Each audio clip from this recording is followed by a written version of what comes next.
What's going on, everyone? My name is Corey Behrens, and you are listening to the Simplistic Views podcast, where I explore the lives and the works of digital media marketers and content creators. Today, I am joined by Chris Baca, who believes in a world that encourages each of us to bring our gifts to the table.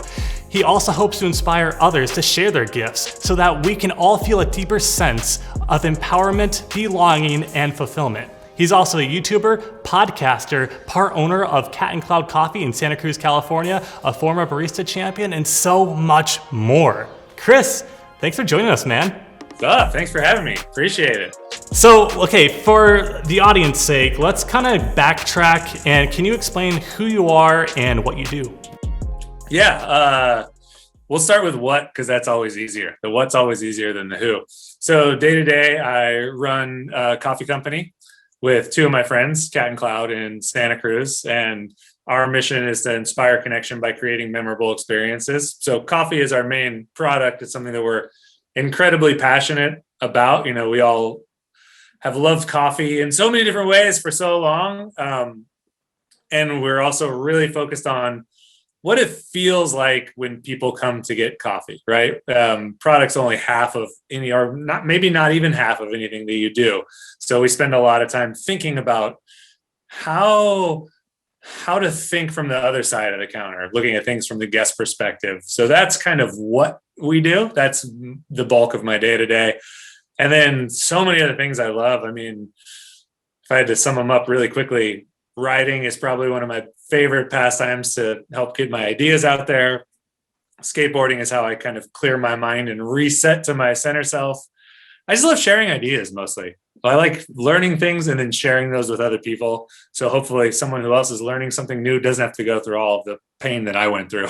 Dude, and you guys do, like, I mean, you yourself and then part of, you know, Cat and Cloud too, like, do a really good job at it, sharing who you are and what you guys do on social media. So that's one of the reasons why I thought it'd be cool to have you on and kind of explore that. So, all right, Chris, are you ready to go back in time? Yes, absolutely. Okay. 100%. So, back, I'm not sure exactly the timeline, but like, let's go very back to the beginning to old Plantation Coffee. How did this coffee shop shape your future experience in coffee?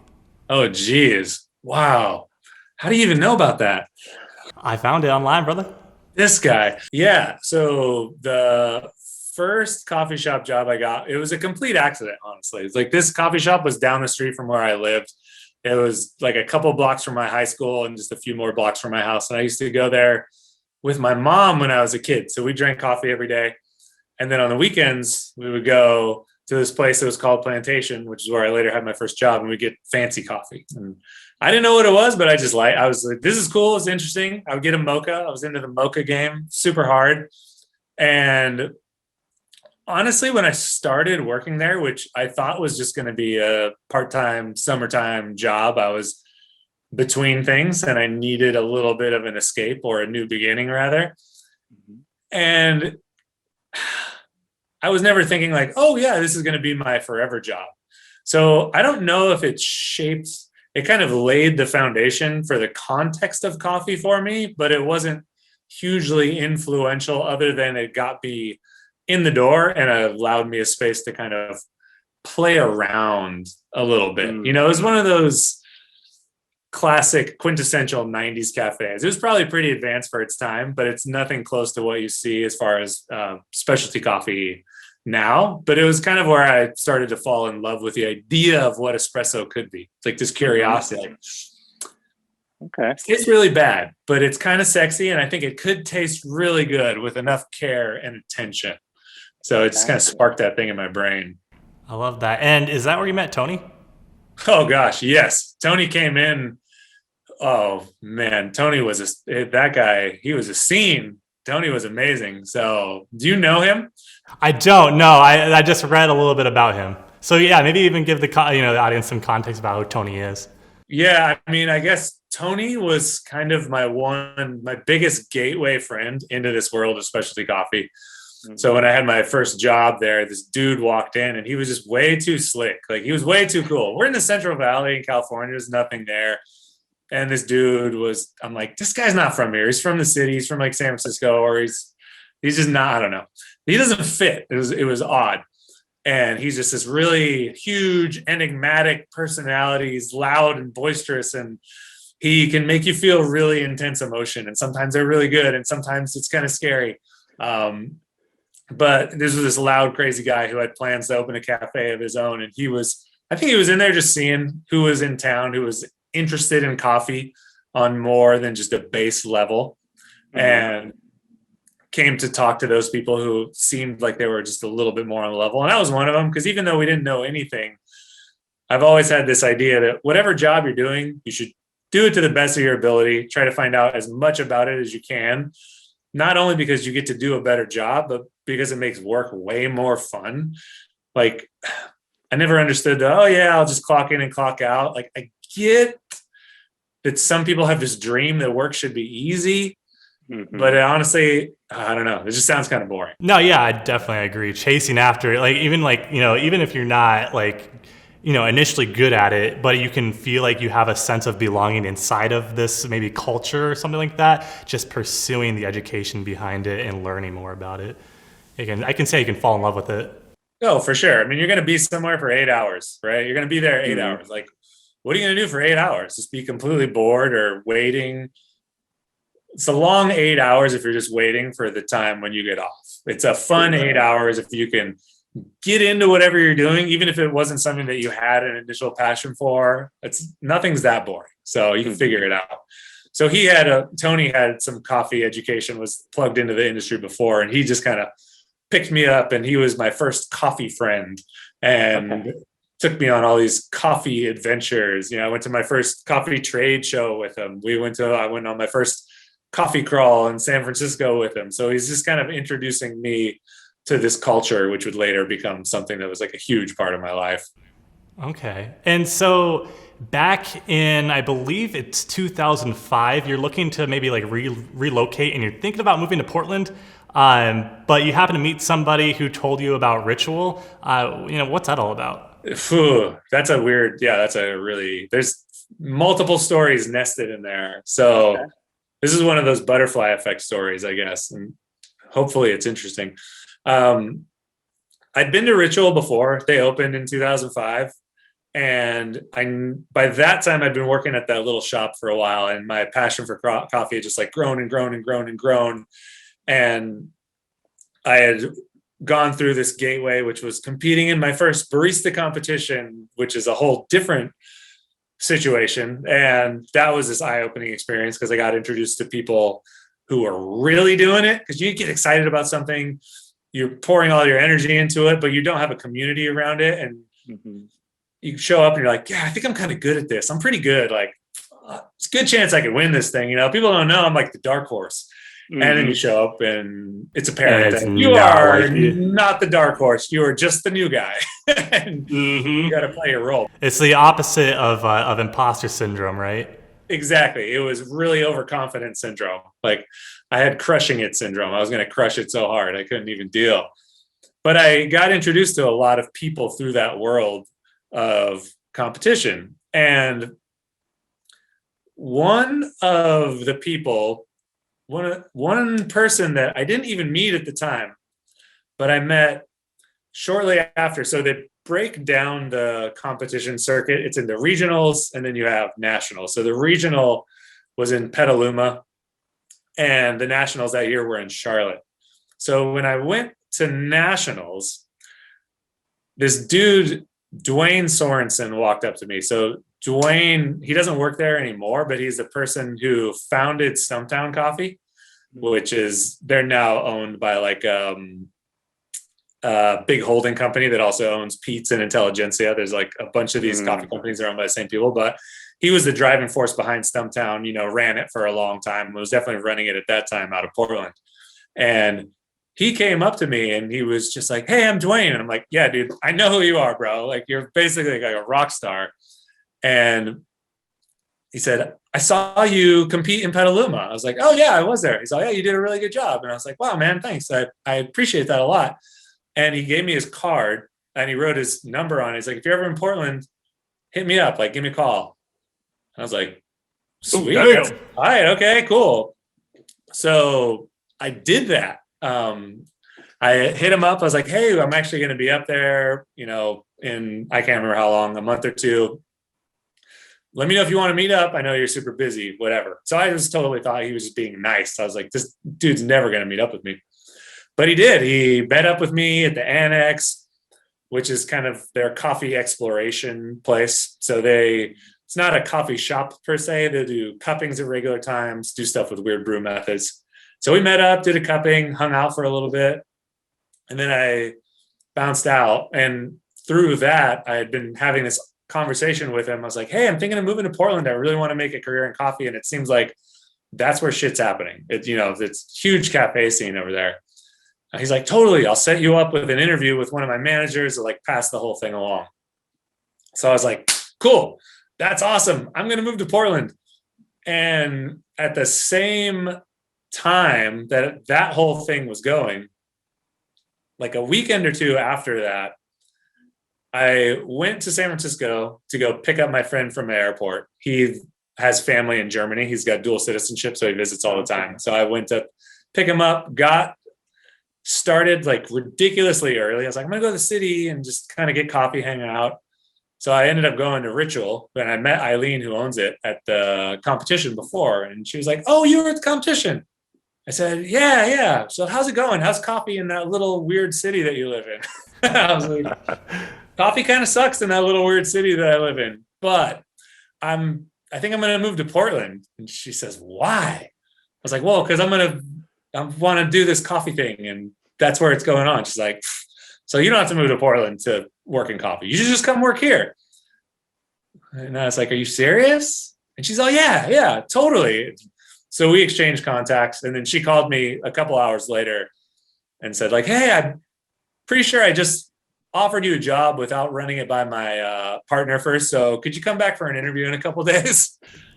And I did. And that was one of those weird like happenstance things. So I'm pretty sure if Dwayne would have emailed me back like a couple days earlier, there's a pretty good chance that I would have started my coffee career in a completely different state, completely different city. And then who knows what happens from there, Man. But San Francisco felt more comfortable. It's in California. It was easier to make that transition. And I really liked what Ritual was doing at the time too. I mean, I would have been in love with working at either, but that was just one of those weird things when you think about it, like, damn, I could have been a completely different human, maybe. Yeah, you would have been in Portland, and like, I feel like it's always kind of rainy there, but it's like vibey.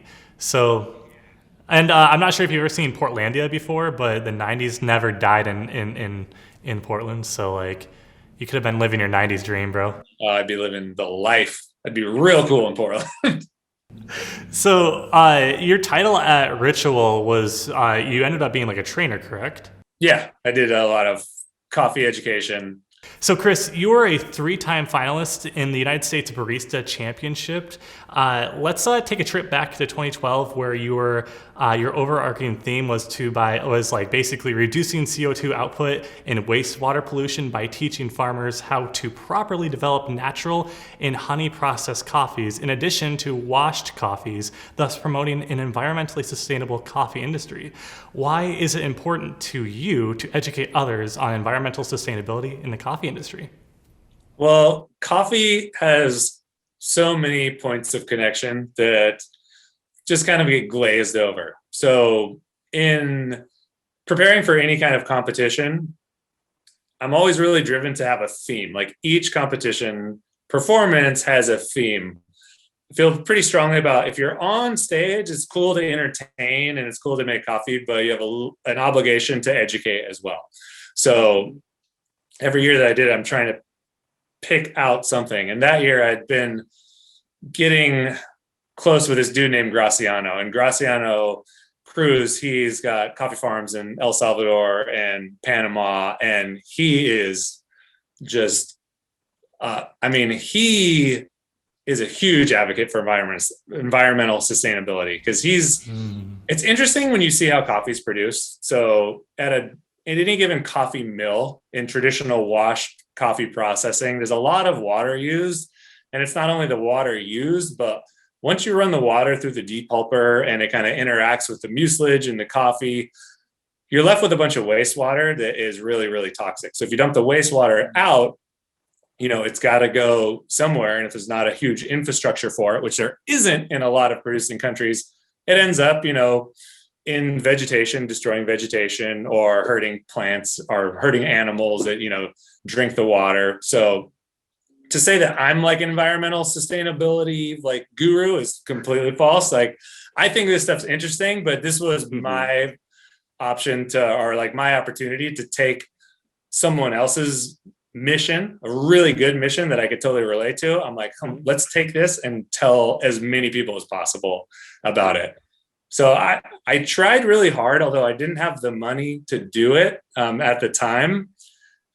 When I started out to do that performance, I was like, oh, here's a cool idea. When you're competing in a barista competition, you're using coffee, you're using water because you got to wash dishes all the fucking time. You're using energy and electricity after hours. So I was like, I wonder what it could look like to gather all of this data and then plant X amount of trees and get the barista competition process from A to Z certified as carbon neutral. And it was just an idea. So a friend of mine hooked me up with this. I can't even remember who the group was, but I had this 2-hour conversation with this person. I was like, this is what I'm trying to do. How do we do it? And it ended up being too complicated and too expensive for someone who was like in my state. They're like, man, we could oversee this whole process and do the checks and balances, but it's not going to be super cheap for this one-off thing. But I was trying really hard to integrate the whole thing. But I think the bigger message, aside from just strictly the sustainability piece, is just kind of shining that light on different challenges and different things that pop up in coffee growing regions, or different things to take note of that we can be responsible for in a product that's something that most people forget about, right? It's like, you got coffee, I paid $3 for it, and then I don't have to think about it other than that. And I don't think everybody has to think about it, but there's a group of people who do need to be thinking about the things that are connected to it. Because if we don't think about those things, all this stuff is built on an ecosystem. We're not going to be able to enjoy the really awesome coffees that we get to enjoy for a relatively affordable price. We're not going to be able to enjoy them for very long, or we're not going to be able to enjoy them in good conscience. And, being able to enjoy, in college, I worked on the Green Brewery project through an environmental agency. So I went to different breweries and I helped kind of check CO2 levels or see where all the spent grain is going. So I kind of, when I was exploring what you did, it kind of reminded me of that. I'm like, oh, respect. Yeah, it's a wild world out there, and there's a lot of opportunity. So I was really excited to do that. That year was fun, super fun. It was amazing because the third part of you serve 3 courses. Like, one's like a flight of 4 espressos, a flight of 4 traditional cappuccinos, and then the signature beverage, which is a drink of your own design. I was trying to figure out how to use components of that coffee. So that was a naturally processed coffee, which, if this is a mini tangent, but it's super fun. Go ahead, man. So, yeah. Coffee's a fruit. So when it grows on the tree, it looks like a little cherry. So they'll often call it the coffee cherry. So you've got the skin, the cherry part on the outside, a little bit of mucilage and meat. And then the bean is actually the seeds that are inside. So in a naturally processed coffee, they'll take that whole cherry, lay it out to dry, and that kind of shrivels up around the beans, kind of like a grape turns into a raisin. And then they haul that off. So when they strip off that skin in naturally processed coffees, since they don't go through that whole wet process fermentation, you can actually repurpose the skin.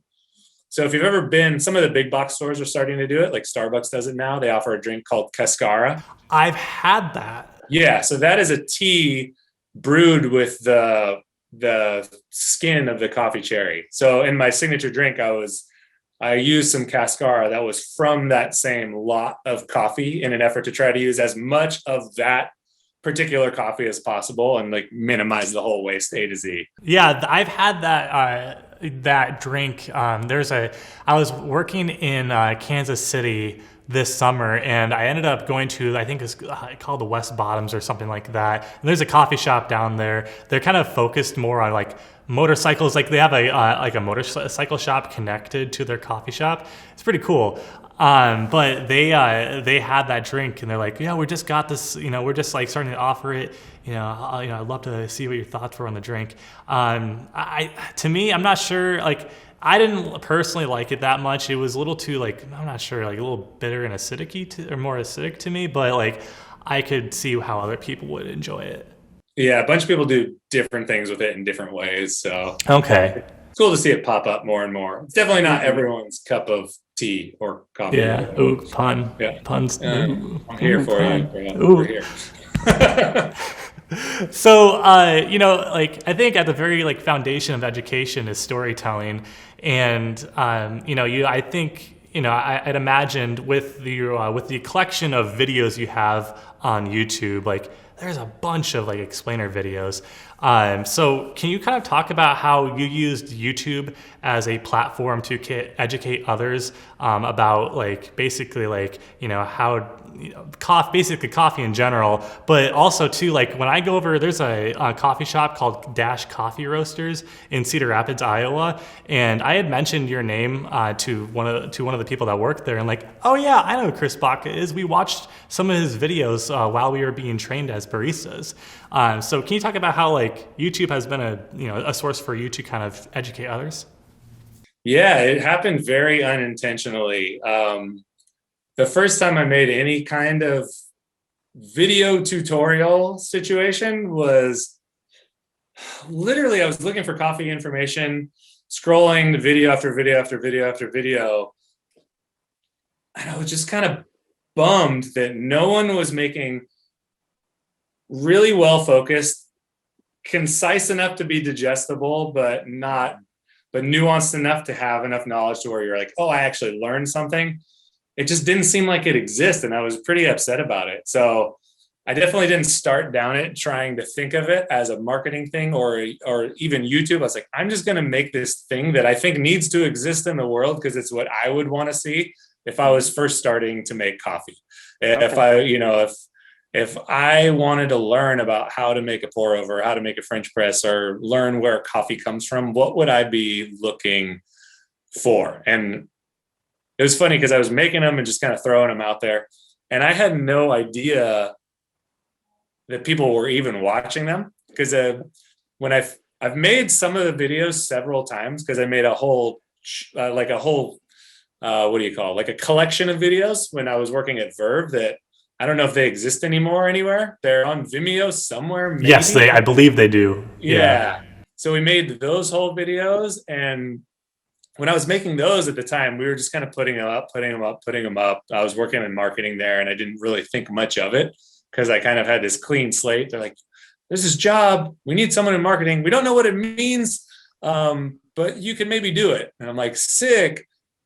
I don't know what that means either. But the SCA, the Specialty Coffee Association annual convention and trade show that happened the year after we started putting up those videos, I noticed that people already will recognize me because the barista competitions, I've done really well in them. But there was like this whole different level of, oh, like you're the dude in the video. You're the guy in the video. Your videos are cool. I use them to train my staff. Is that cool? And I'm like, yeah, that's what they're for. I mean, they're not for me. I already know. They pat you on the back and say, dude, you've changed my life. It was really cool because I had no idea that so many people would end up using them. And it was amazing. So I was like, oh, I guess there's an opportunity for not just sharing, but just, I don't know, just putting stuff out there. And then that kind of, it spun into more being YouTube focused when we started opening the business. So when we started opening and building Cat and Cloud, I was like, man, I have to document this much for the same way. So it's always this one part of it is rooted in service, and the other part of it is deeply rooted in selfishness.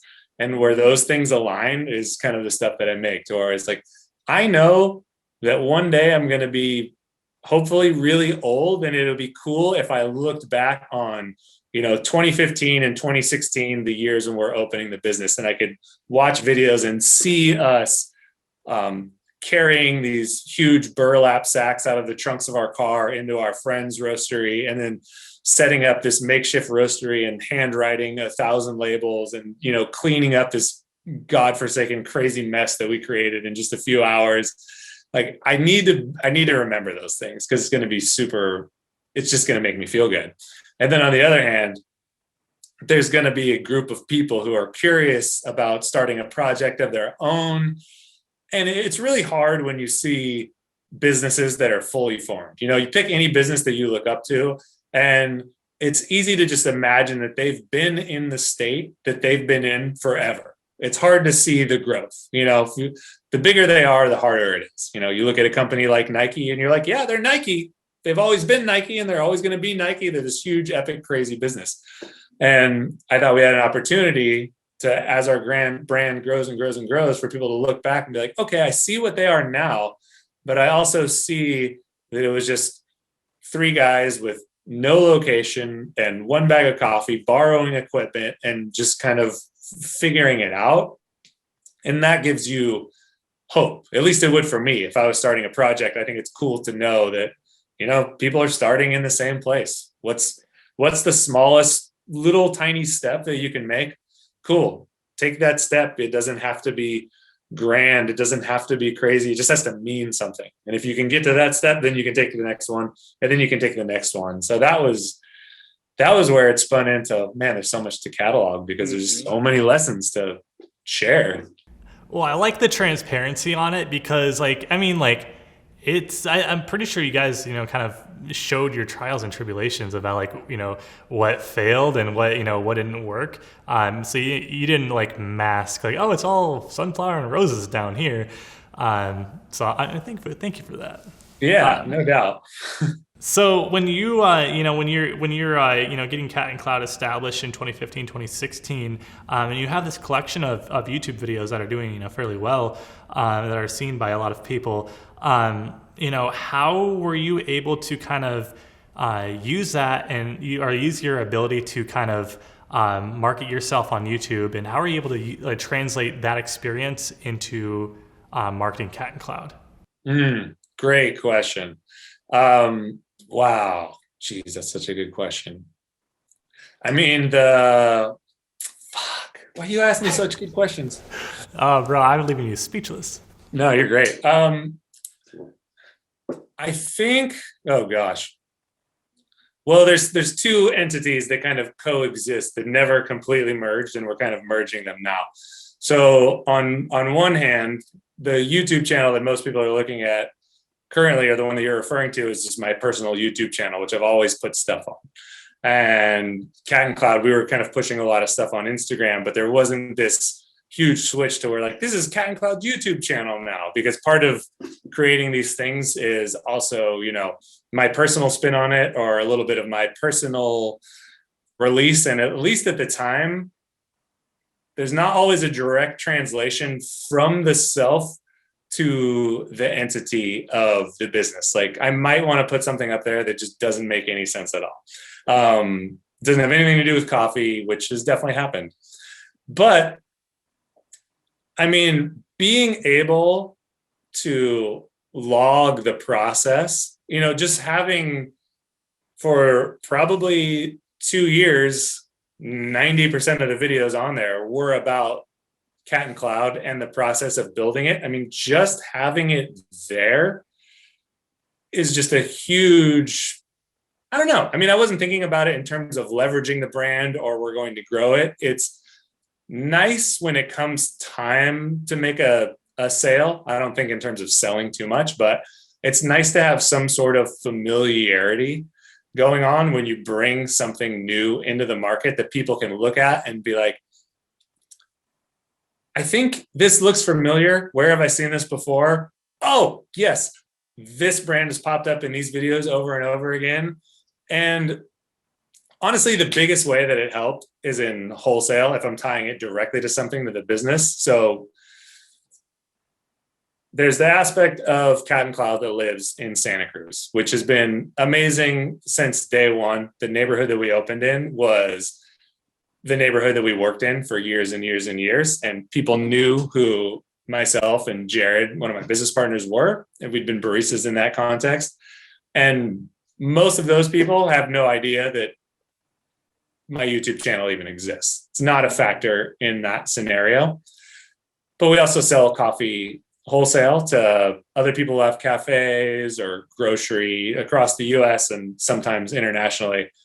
And one of the most overwhelming comments that we get is when we're asking people how they found out about us, it's either the podcast or my YouTube channel. And the great thing about both of those is that if you believe something, or if you have an identity that's true to you and you just put that out there, completely outside the context of selling, like we're sharing these stories on YouTube and on the podcast just because we think they're valuable. They're not to try to convince someone to buy our coffee.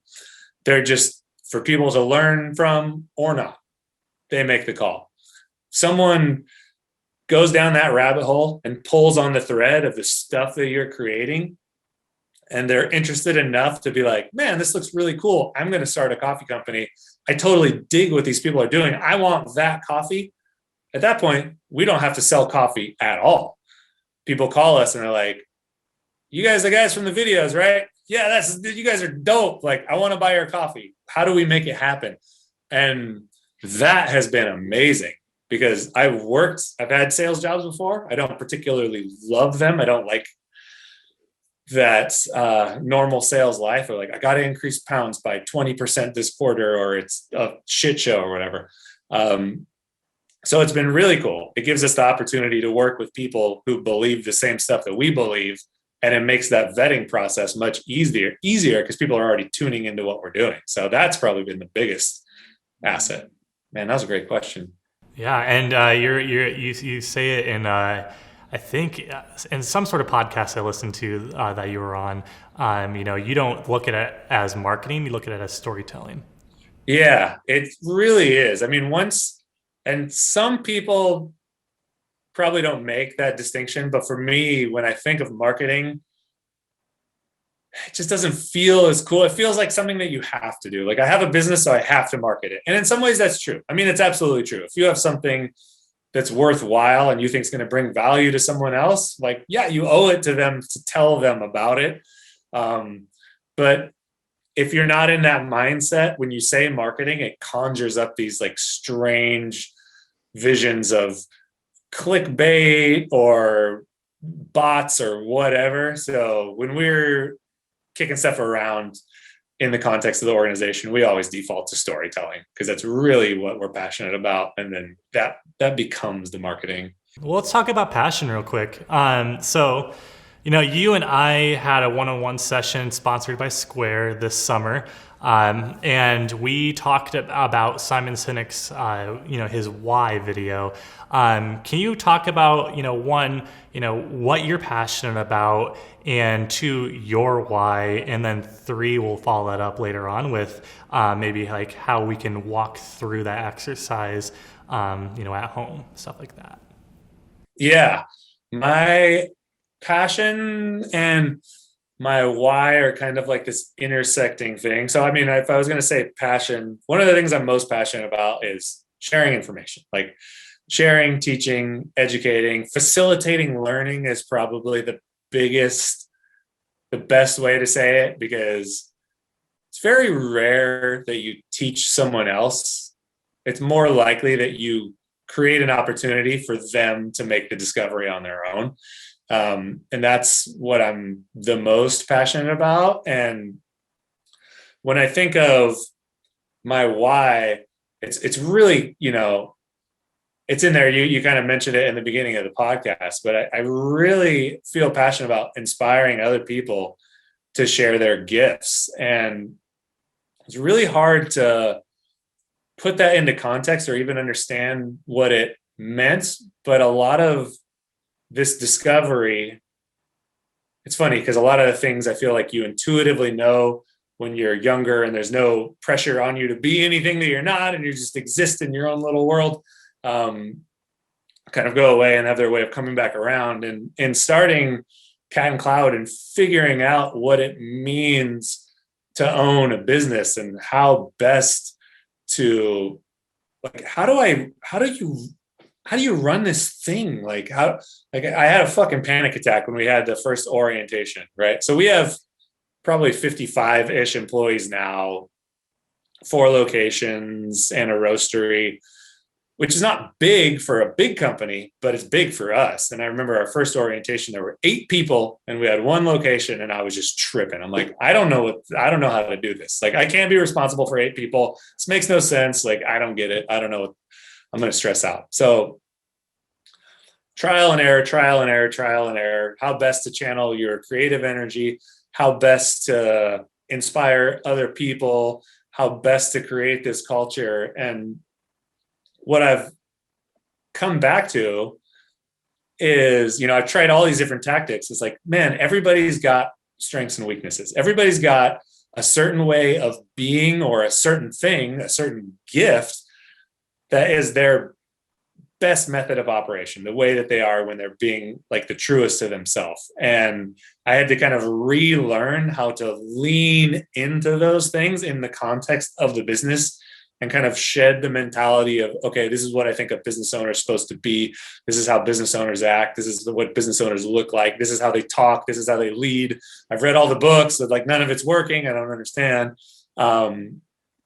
And I just became so excited when I started leaning into the things that felt natural to me and using the tools that I've had and crafted over the years. And the response to that was really awesome. I was like, oh, like actually being myself is working, like doing the things that are, I've got that thing that feels really true to me in my heart, and like blending that with the stuff that I'm learning in my brain creates this like superpower laser beam.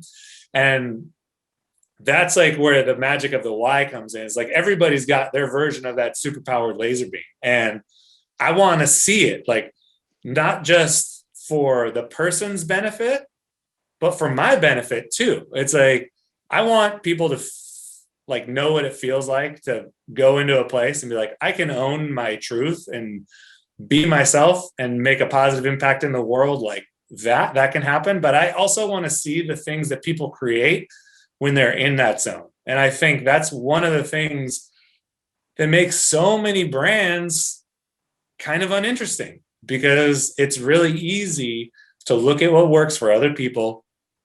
It's really easy to copy and paste something and play it safe. You open Instagram or TikTok or YouTube or pick your poison, whatever it is. There's a template for all of these things, right? I can create content that looks like this. I can craft stories that look like this. I can build brand logos and mock-ups that look like this. But are they really me? And like, how long are they going to work? Because if they're just looking like whatever's happening right now, and I don't really understand how to get my vision out there in the world, I'm just copy paste. I'm like doomed to play follow the leader for the rest of my life. And more annoyingly, doomed to create things that don't actually make my heart sing. I'm just plugging things into a template. So that's when I talk about inspiring people to share their gifts or leaning into the things that make them. That's what I'm talking about. Again, there we have this like combination of like, I want to be of service, but it's also selfishly, I want to see what they're going to make when they're in their fucking zone, because those things are beautiful. Those things resonate.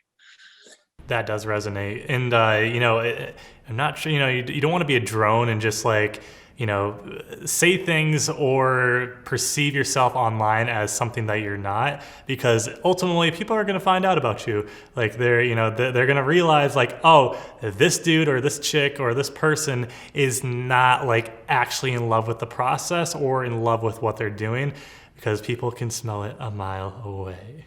Yeah, your intentions will be revealed for sure. And then I'm sure there's tons of cases where, depending on what you want, maybe you can build a brand, do some generic marketing, create a thing, and then it exists. And maybe it's even profitable, and that's fine. And it's just there. But it's probably not going to be one of those things that people look at and be like, oh my gosh, that makes me feel so, makes me want to go do something. Like, let's go build something. Yeah. Like that's the kind of organization that we always wanted to have, something that inspires other people. So that's where I'm coming from. Yeah, I feel that 100%, brother. I feel it. I love that. How do people kind of look into themselves and figure out, this is my unique gift. How do I bring this to the table? Yeah, two ways. I'm remembering our conversation from earlier last year. Yeah.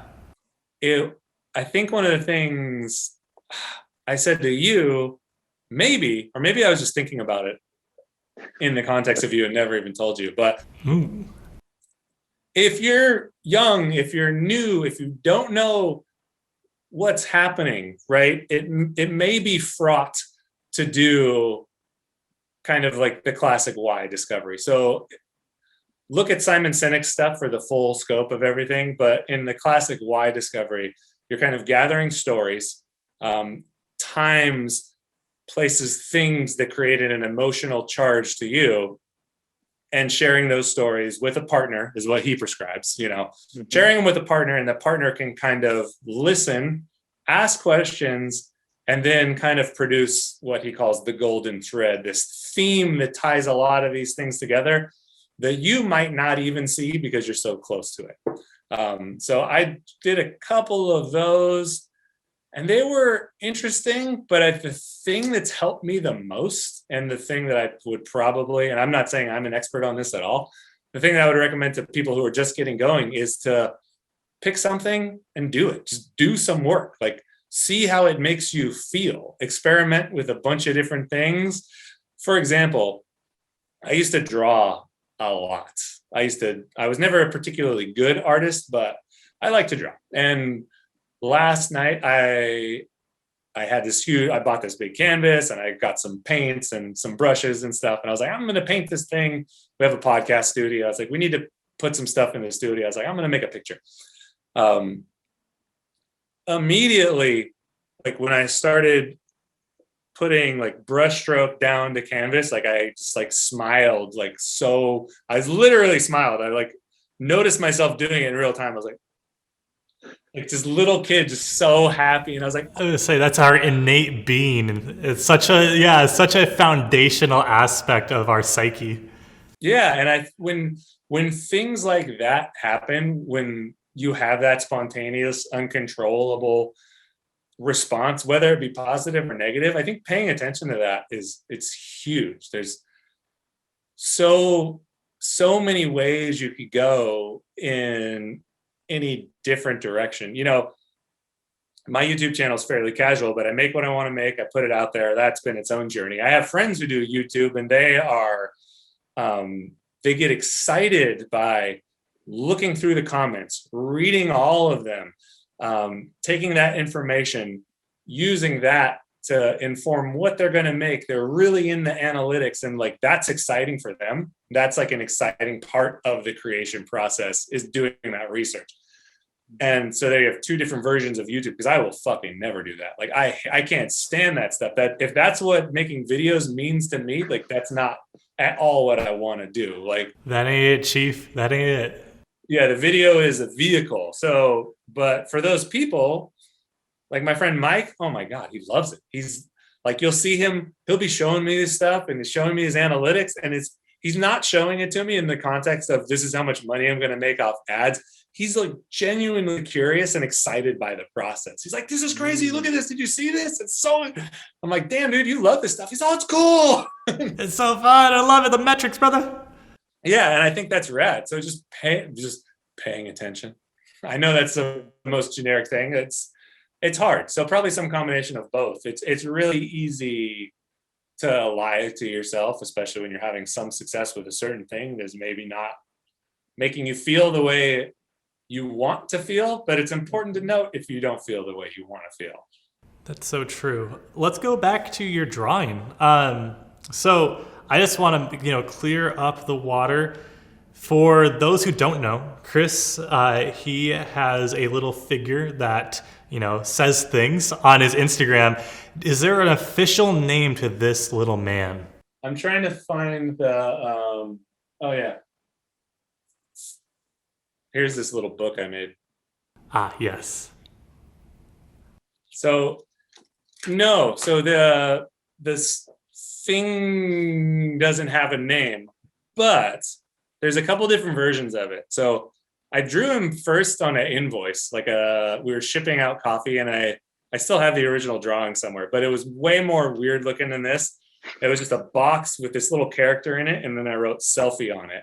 And I was like, oh, that looks kind of cool. So I took a picture of it and then sent the invoice out. And then I just started drawing this person in all these different situations. And the initial thought was, this is me exploring these different situations. And then it kind of morphed over time, and it keeps morphing as time goes on. So here, yeah. If you want to talk about it's on audio, it's not going to make any sense to you. But if you see this little blob, oh my goodness. So this one's good. There's these blobs, and then there's this blob with a hat. So in the modern era, the blob with the hat is me saying explicitly, this is me. If it doesn't have the hat, if it's just this ambiguous figure, the idea is that it could be anybody. It could be you. So if you're, scrolling through Instagram and see one of these little doodles or drawings or situations that I create, you can be like, oh man, I've been in a situation like that, and I felt that kind of way. I totally get it. So the ambiguity allows other people to kind of project themselves into that. Okay. And you're disseminating a lot of good information and things about how people can kind of discover themselves or discover what they want to do. What is that book about that you have right near you? So this is just this kind of, this is a tiny book. I'll just actually tell you what it is. It's a tiny book on business. It's a tiny book for people with big ideas. And this I made a year ago or a year and a half ago, maybe. It's probably 2 years ago now.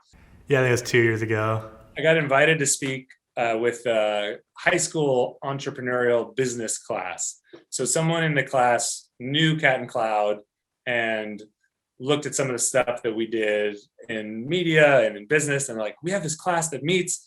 Would you be willing to come down and talk to the class? I was like, oh yeah, that sounds great. Like, high school sounds fun. So I tried to create this little takeaway out.